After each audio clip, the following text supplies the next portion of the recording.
Через Финский залив в Мурманск полярная звезда служит в пограничном управлении ФСБ. Построили ее зеленодольцы. На носу артиллерийская пушка. Есть вертолетная площадка от Мурманска до Мадагаскара. Доедет без заправки, но такое расстояние преодолевать не нужно. Скоро на помощь приплывет еще один пограничный сторож. С вами закладываем очередной корабль.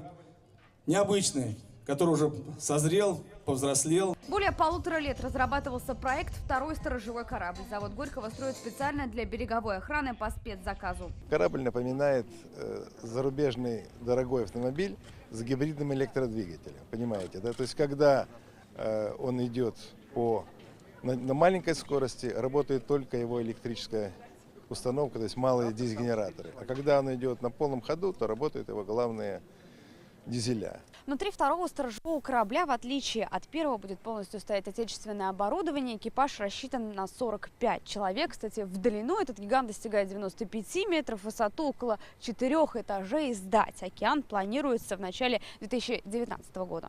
Главная задача – охрана исключительной экономической зоны. Океан ледового класса. Дальность до 12 тысяч миль. Судно работает автономно 2 месяца. Когда нам дают заказы, когда совместно с нами работают, это, конечно, очень здорово. Значит, завод живет, значит, мы развиваемся и идем вперед. Также сможет участвовать в аварийно-спасательных операциях, тушить на судах пожары, бороться с терроризмом и пиратством. Адель Рамзель Гарипов, ТНВ, Зеленодольск.